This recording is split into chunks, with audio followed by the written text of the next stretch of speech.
Pakistan resolution 1940.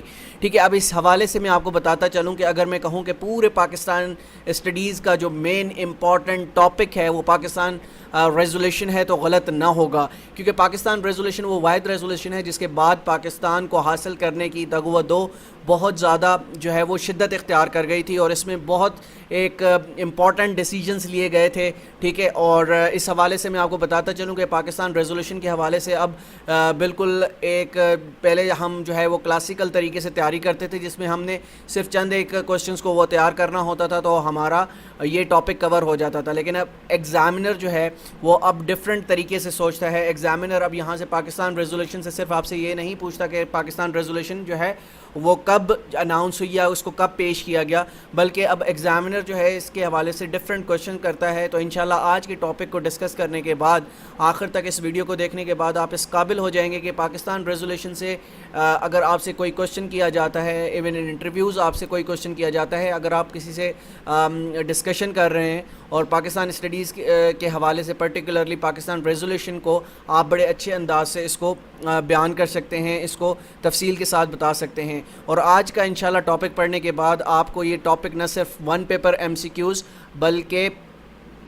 اس کے علاوہ آپ کو ڈسکرپٹیو ایگزامینیشن میں بھی ہیلپ آؤٹ کر سکتا ہے، جو کہ ڈسکرپٹیو ایگزامینیشن آپ جانتے ہیں کہ ڈیفرنٹ پوسٹ پر اب F P S C conduct کرنے لگ گیا ہے، جس میں آپ سے شروع میں جو ہے وہ اسکریننگ ٹیسٹ ہوتا ہے، اس کے بعد آپ سے ڈسکرپٹیو ایگزامینیشن کے حوالے سے جو ہے وہ ٹاپکس پوچھے جاتے ہیں جن میں پاکستان اسٹڈیز، اسلامک اسٹڈیز، ایسے رائٹنگ وغیرہ سے کویشچنز جو ہیں وہ شامل ہوتے ہیں. تو انشاءاللہ پاکستان ریزولوشن کو ہم آج بڑے اچھے طریقے سے اور بڑے ڈیٹیل کے ساتھ پڑھنے والے ہیں، اور یہ لیکچر تھوڑا سا لمبا ہو سکتا ہے لیکن آپ نے اس کو آخر تک سننا ہے، اور آخر میں انشاءاللہ میں آپ کو بتاؤں گا کہ اس سے امپورٹنٹ ایم سی کیوز کون سے نکل سکتے ہیں اور امپورٹنٹ ایم سی کیوز آپ ہم سے کیسے حاصل کر سکتے ہیں پی ڈی ایف فارم میں. اچھا، سب سے پہلا کویشچن جو آج کل ہم سے ایگزامس میں پوچھا جاتا ہے کہ یہ جو 1940 میں پاکستان ریزولوشن پیش کی گئی ہے، پاکستان آل انڈیا مسلم لیگ کا کون سا سیشن تھا؟ تو یاد رکھیے گا یہ آل انڈیا مسلم لیگ کا 27th اینول سیشن تھا. ٹھیک ہے، اس کے حوالے سے بہت زیادہ پوچھا جاتا ہے. ابھی ریسنٹ پاسٹ میں ہمارے جو ایف آئی اے کا جو پیپر کنڈکٹ کیے گئے ورچوئل یونیورسٹی کی جانب سے، وہاں پر یہ بہت زیادہ کویشچن جو ہے وہ ریپیٹ ہوا ہے کہ پاکستان آل انڈیا مسلم لیگ کا جو پاکستان ریزولوشن کے حوالے سے ایک سیشن بلایا گیا تھا وہ کون سا سیشن تھا، یعنی کون سا نمبر وہاں سیشن تھا، کون سا سالانہ سیشن تھا. ٹھیک ہے، تو اس حوالے سے آپ یاد رکھیں کہ آل انڈیا مسلم لیگ نے قائد اعظم کی طرف سے ایک سیشن بلایا گیا، 27واں سالانہ سیشن جو کہ آل انڈیا مسلم لیگ نے بلایا 22 سے 24، یعنی 22، 23، 24 یہ 3 دن جو ہے یہ یہاں پر یہ سیشن کنڈکٹ ہوتا ہے 1940 میں. اچھا، اس کے بعد Lahore resolution popularly described as Pakistan resolution, اس کو ہم لاہور ریزولوشن کے نام سے بھی جانتے ہیں، اس کو ہم پاکستان ریزولوشن کے نام سے بھی جانتے ہیں.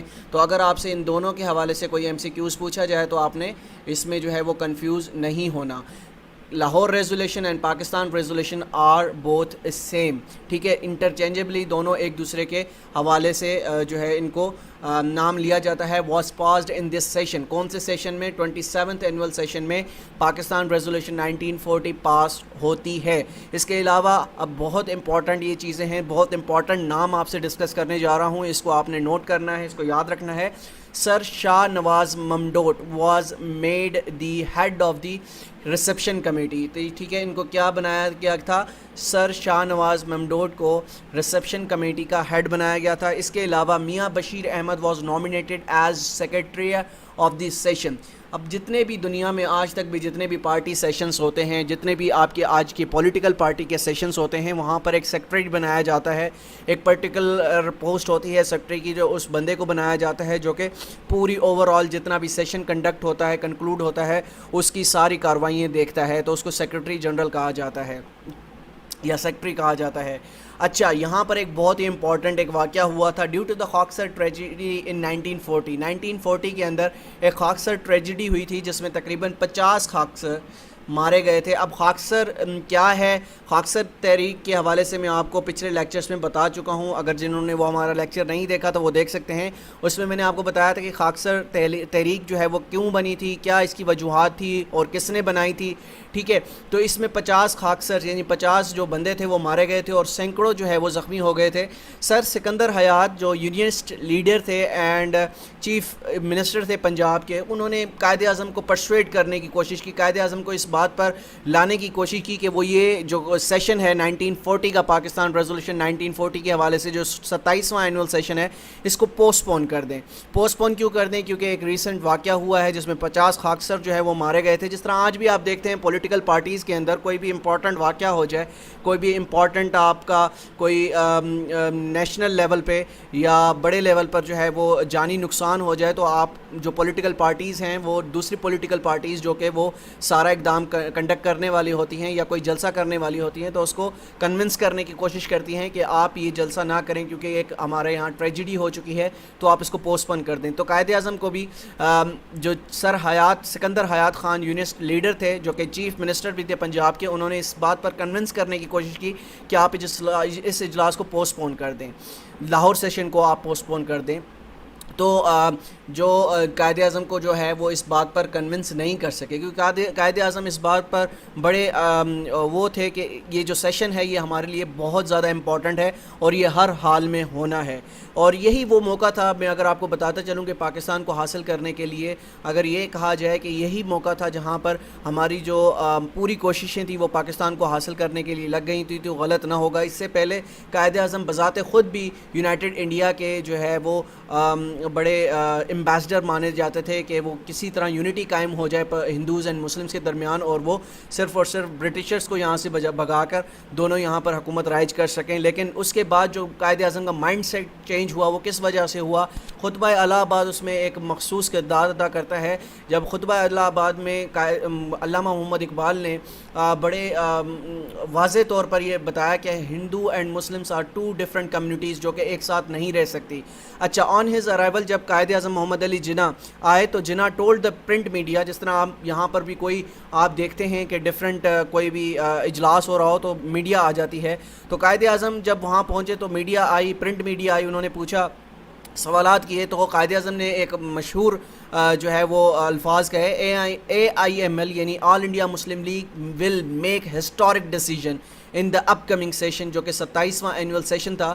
اس میں انہوں نے کہا کہ جو آل انڈیا مسلم لیگ ہے وہ ہسٹورک ڈیسیجنز کرنے والی ہے. جس طرح آج بھی پولیٹیکل پارٹیز کے لیڈر اپنے اجلاس کے حوالے سے کہتے ہیں کہ آج کے اجلاس میں ہم بہت امپورٹنٹ فیصلے کرنے والے ہیں, تو قائد اعظم نے بھی پرنٹ میڈیا کو یہ بتایا کہ وہ آج کے اجلاس میں یا آنے والے اجلاس میں بہت امپورٹنٹ ڈیسیجنز لینے والے ہیں. اچھا, the resolution was for the establishment of a separate homeland. یہ جو پوری کی پوری اگر اس کو میں اس کا کریکٹس نکالوں اس پوری ریزولوشن کا, وہ یہ ہوگا کہ اس سیشن کے اندر جو پاکستان ریزولوشن پیش کی گئی اس میں establishment of a separate homeland کے لیے کوشش کی گئی کہ کسی طریقے سے ہم جو ہے وہ ایک سیپریٹ ہوم لینڈ حاصل کر دیں for the Muslims of British India, جو بھی مسلمان جو ہے وہ برٹش انڈیا کے اندر مقیم ہیں. اس کے بعد ایک اور امپورٹنٹ MCQs آپ سے پوچھا جاتا ہے, the venue of the session. اس سیشن کا وینیو کون سا تھا؟ تو اس سیشن کا وینیو تھا منٹو پارک, جہاں پر آج کیا موجود ہے, جہاں پر آپ دیکھتے ہیں مینار پاکستان ایک جگہ موجود ہے. ٹھیک ہے, جس کو یہ بادشاہی مسجد اور لاہور فورٹ کے پاس یہ منٹو پارک موجود تھا, جو کہ اب یہاں پر آپ جانتے ہیں کہ ایک مینار پاکستان بھی کنسٹرکٹ ہو چکا ہے. اس کے بعد according to the rough estimate, ایک رف اسٹیمیٹ لگانے کے مطابق تقریباً 1 لاکھ لوگوں نے وہ میٹنگ جو ہے اٹینڈ کی, وہ اجلاس جو ہے وہ اٹینڈ کیا. اور آج کے حوالے سے اگر میں آپ کو اس سے کمپیئر کروں کہ ہر پولیٹیکل پارٹی جب اجلاس کرتی ہے, جب یہاں پر اپنا ایک جلسہ کرتی ہے, تو ہر پولیٹیکل پارٹی کے بتاتی ہے کہ ہمارے بندے جو ہے وہ 1.5 لاکھ تھے, ہمارے بندے 5 لاکھ تھے. حالانکہ ہوتے نہیں ہیں, تقریباً 25 سے 30 سے 35 سے 40 50 ہزار بندہ ہوتا ہے. آج کے دور میں 2022 کی ہم بات کر رہے ہیں, لیکن ہم جب مائنورٹیز کی بات کرتے ہیں، جب انڈیا کے اندر یعنی سب کانٹیننٹ کے اندر برٹش انڈیا کے اندر جب یہ اجلاس بلایا گیا 1940 کے اندر، اس وقت کے 1,00,000 لوگوں نے شرکت کی. آپ اندازہ لگا سکتے ہیں کہ یہ اجلاس یہ کتنا بڑا ہوگا. 27th اینول سیشن جو ہے کتنا بڑا ایک اجتماع ہوگا. ٹھیک ہے، تو اس حوالے سے آپ کو آگے بڑھتے ہیں. The welcome address was presented by Nawab of Mamdot. Nawab of Mamdot نے جو ہے اس کا ویلکم ایڈریس ہوتا ہے. جب بھی کوئی پہلا شخص جو ہے وہ اسپیچ کرتا ہے تو اس کو ہم ویلکم ایڈریس کہا جاتا ہے. جو کہ شرکا آئے ہوئے ہوتے ہیں ان کو ویلکم کہا جاتا ہے. تو وہ اسپیچ جو ہے وہ نواب آف ممڈوٹ نے جو ہے اس کو آگے جو ہے وہ بڑھایا. اس کے بعد اس کے فوراً بعد جو اسپیچ کی گئی، دا قائد اعظم in his 2 hours presidential address in English، یعنی قائد اعظم نے تقریباً 2 گھنٹے جو ہے انگریزی میں خطاب کیا. اور 2 گھنٹے ایک بہت بڑا جو ہے وہ دورانیہ ہوتا ہے. تقریباً 120 منٹ قائد اعظم نے اس پریزیڈنشل ایڈریس سے خطاب کیا، اور وہ جو خطاب تھا وہ انگریزی میں تھا. Narrated the events that took place in the past few months and concluded، انہوں نے اس اپنی اسپیچ میں جو انہوں نے چند ایک امپورٹنٹ پوائنٹس تھے وہ آپ کے سامنے پیش کرنے لگا ہوں کہ 2 گھنٹے کے اندر انہوں نے کیا کیا باتیں کہیں اس اجلاس میں موجود لوگوں سے. انہوں نے کہا Hindus and Muslims belong to different religious philosophies and social customs and literature. جو ہندو اور مسلمان ہیں یہ 2 ڈفرینٹ ریلیجیس فلاسفیز اور سوشل کسٹم سے تعلق رکھتے ہیں. ان کا لٹریچر ڈفرینٹ ہے، ان کے کسٹمز ڈفرینٹ ہیں. ٹھیک ہے، اور ان کی ڈفرینٹ ریلیجیس فلاسفیز ہیں. تو ایک بات تو انہوں نے یہاں پر اس حوالے سے 2 قوموں کے درمیان جو ہے وہ الگ کہیں. دے نیدر انٹر میری نور انٹر ڈائن ٹوگیدر، یہ آپس میں شادی نہیں کر سکتے. اور آج بھی آپ دیکھیں کہ ہندوز اور مسلمس بہت کم آپس میں شادی کرتے ہیں. دے نیدر انٹر میری نور انٹر ڈائن ٹوگیدر، یا ایون ایک دوسرے کے ساتھ کھانا بھی پسند نہیں کرتے. لیکن اب ڈفرینٹ ہو گیا ہے نظام. اب کھانا تو ساتھ کھا سکتے ہیں لیکن شادی کا جو رواج ہے وہ بہت کم ہے ابھی بھی. And indeed they belong to 2 different civilisation, یہ بے شک جو ہے وہ 2 ڈفرینٹ سویلائزیشن سے تعلق رکھتی ہیں. That are based mainly on conflicting ideas and conceptions. ان کے ڈفرینٹ کانفلکٹنگ آئیڈیاز بھی ہیں اور کنسیپشنز بھی ہیں ایک دوسرے کے بارے میں. اس کے بعد انہوں نے جو قائد اعظم نے ایک مشہور بات کی وہ کی their concept on life and of life of different. یہ بہت ہی امپورٹنٹ جملہ ہے جو کہ آپ اگر اس کو غور سے دیکھیں تو آپ کو بڑا واضح طور پر انہوں نے ایک کتنی گہری بات کی. Their concepts on life and of life are different, یعنی ہر طرح سے یہ دونوں قومیں جو ہیں ہندوز اینڈ مسلمس یہ ڈفرینٹ ہیں. اس کے بعد بہت مشہور جو ہے وہ ایک انہوں نے کوٹ کیا پاس سے. وہ کیا کوٹ کیا؟ During his speech the Quaid Azam quoted the letter written by Lala Lajpat Rai in 1924 to CR Das کو، جو ایک انہوں نے خط لکھا تھا. انہوں نے انہی کی بات کوٹ کی in which he mentioned that the Hindus and Muslims were 2 separate and distinct nations that could never be merged into a single nation. انہوں نے بتایا کہ لالا لاجپت رائے جو کہ جنہوں نے 1924 کے اندر CR داس کو ایک خط لکھا، اس میں انہوں نے واضح طور پر بتایا تھا کہ ہندو اور مسلمان جو ہے یہ 2 ڈفرینٹ ڈسٹنکٹیو نیشنز ہیں جو کہ ایک ساتھ نہیں رہ سکتی. That could never be merge into a single nation, کہ یہ دونوں قومیں ایک قوم نہیں بن سکتی. When Malik Barkat Ali claimed that Lala Lajpat Rai was a nationalist Hindu leader, جب ملک برکت علی جو ایک شخصیت تھے انہوں نے یہ کلیم کیا کہ لالا لجپت رائے جو ہیں وہ ایک نیشنلسٹ ہندو لیڈر ہیں، تو قائد ریسپونڈڈ نو ہندو کین بی اے نیشنلسٹ.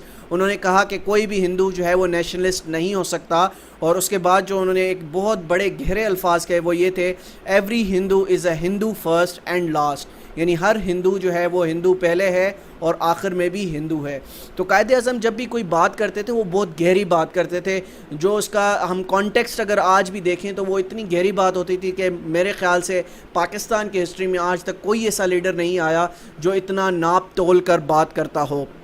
اچھا، اس کے بعد کیا ہوتا ہے؟ آن 23 March AK Fazal ul Haq the chief minister of Bengal. اب یہ بھی پوچھا جا سکتا ہے کہ یہ پتہ تو ہے عموماً ہمیں یہ کوشچن یاد ہو جاتا ہے کہ AK فضل الحق نے یہ جو ہسٹوریکل لاہور ریزولیشن تھی یہ موو کی، لیکن ہم سم ٹائمز اس وقت جو ان کا عہدہ تھا رتبہ تھا وہ نہیں پتہ ہوتا. تو وہ اس وقت کیا تھے؟ چیف منسٹر آف بنگال تھے. ٹھیک ہے, انہوں نے یہ لاہور ریزولوشن جو ہے وہ موو کی. اس کے بعد the resolution consisted of 5 paragraphs. اب یہ بہت امپورٹنٹ چیزیں ہیں, یہ آپ نے یاد رکھنی ہے کہ پوری کی پوری ریزولوشن جو ہے وہ کتنے پیراگراف پر مشتمل تھی. وہ صرف اور صرف 5 پیراگراف پر مشتمل تھی. And each paragraph was only 1 sentence long, اور ہر پیراگراف جو ہے 1 سینٹنس لانگ تھا, 1 سینٹنس بڑا تھا. ٹھیک ہے, اس کے بعد جو امپورٹنٹ 5 اسپیسیفک ڈیمانڈ کی گئی اس پوری ریزولوشن کے اندر, ہمیں جو کہ عموماً پتہ نہیں ہوتی, ہمیں پتہ ہونے چاہیے یہ چیزیں. ٹھیک ہے, وہ کیا کیا تھی؟ The resolution rejected the federal system of government as envisaged in the government of India act 1935. یہ جو فیڈرل سسٹم گورنمنٹ تھا اس کو جو ہے پوری طرح سے اس ریزولوشن کے اندر ریجیکٹ کیا گیا تھا. گورنمنٹ آف انڈیا ایکٹ 1935 کو ہم ڈسکس کر چکے ہیں. اس کے عمل میں جو الیکشنز ہوئے تھے 1936 and 1937 according to the act India act 1935, اس کے حوالے سے ہم کمپلیٹ آپ کو بتا چکے ہیں. اس کے بعد جو دوسری ڈیمانڈ تھی, امپورٹنٹ ڈیمانڈ تھی, وہ یہ تھی the Muslim League would not accept any revised constitutional plan unless it was framed with their consent and approval. اب انڈیا ایکٹ 1935 میں کیا ہوا تھا؟ وہ یہ ہوا تھا کہ انہوں نے خود سے ہی اس کو جو ہے وہ یہ کانسٹیٹیوشنل پلان بنا لیا تھا اور مسلمانوں کو اس میں شامل نہیں کیا تھا. تو اس وجہ سے مسلمانوں کو جو گورنمنٹ آف انڈیا ایکٹ 1935 تھا وہ ایکسیپٹیبل نہیں تھا. تو اس ریزولوشن کے اندر انہوں نے واضح طور پر بتایا دا Muslim League would not accept, یعنی مسلم لیگ اس چیز کو ایکسیپٹ نہیں کرے گی, کوئی بھی ایسا کانسٹیٹیوشنل پلان ایکسیپٹ نہیں کرے گی جس میں ان کا کانسنٹ یا اپروول شامل نہ ہو. اس کے بعد جو تیسری چیز تھی, the adjacent territorial units should be demarcated into regions that may involve some territorial adjustments. ٹھیک ہے, چوتھی ڈیمانڈ کیا تھی؟ وہ بہت امپورٹنٹ تھی جو کہ آپ کو سمجھنے کی ضرورت ہے. the resolution offered adequate, effective and mandatory safeguards for the religious minorities. اب مسلمان جو تھے وہ برٹش انڈیا کے اندر مائنورٹیز تھے. مائنورٹیز کس چیز کو کہا جاتا ہے؟ مائنورٹیز اس چیز کو کہا جاتا ہے جب ایک بڑی تعداد میں ایک قوم موجود ہو اور چھوٹی تعداد میں ایک قوم موجود ہو. آبویسلی ہندوز جو تھے اس وقت بھی زیادہ تھے اور مسلمان مائنورٹیز میں تھے. تو اس ریزولوشن کے اندر کہا گیا تھا resolution offered adequate, effective and mandatory safeguard for religious minorities in the Muslim majority units. ٹھیک ہے, اس کے بعد جو 5ویں ڈیمانڈ تھی وہ یہ تھی the Muslim League working committee was asked to formulate a constitutional scheme based on the principles outline in the resolution. ٹھیک ہے, یہ امپورٹنٹ 5 اسپیسیفک ڈیمانڈس تھی. اب اس کے حوالے سے ایک اور امپورٹنٹ کوشچن ہمارے سامنے آتا ہے, وہ ہے کہ ان ریزولوشن کو جو ہے ایکسیپٹ کس نے کیا یا سیکنڈڈ بائی کس نے کیا, ہر صوبے سے کس وہ کون سی پرسنالٹیز تھی جنہوں نے اس کو سیکنڈ کیا ہے.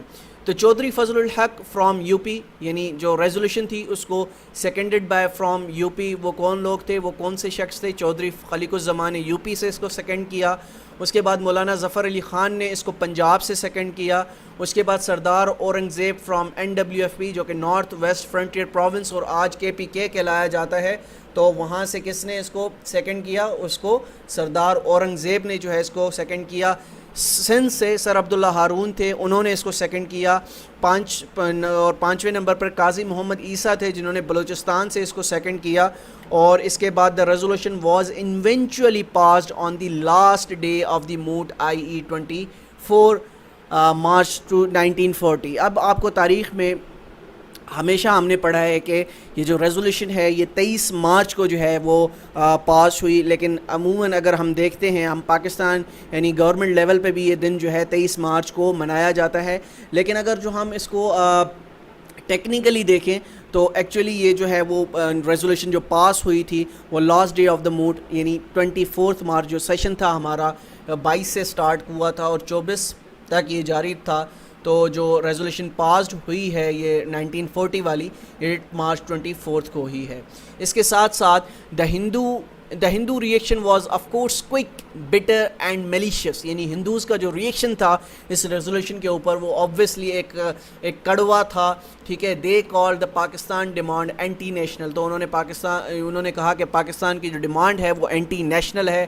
ٹھیک ہے, اس کے بعد the all India Muslim League resolution of March 1940 commonly known as Pakistan resolution is undoubtedly the most important event that change the course of Indian history. اگر یہ دیکھیں میں نے کہا تھا شروع میں کہ پوری کی پوری اگر ہم پاکستان اسٹڈیز کا ایک ٹریکس نکالتے ہیں تو وہ نئے پاکستان ریزولوشن 1940 سے جا کے ملتا ہے، جہاں عمومی طور پر ایک پریکٹیکل طور پر یہ عہد کیا گیا کہ ہمیں اب پاکستان حاصل کرنے کی ایک اصل جد و جہد اسٹارٹ کرنی ہے، اور 6 سال جو ہے پاکستان یعنی آل انڈیا مسلم لیگ نے دن رات ایک کر یہ ملک حاصل کیا and left deep marks on world history, جو کہ آج بھی یہ ریزولوشن اگر ہماری تاریخ کی کتابوں میں پڑھائی جاتی ہے تو یہ بہت بڑی ریزولوشن ہے۔ اس کے حوالے سے بے تحاشا بکس لکھی گئی ہیں، وہ آپ اور مجھے لازمی پڑھنی چاہیے۔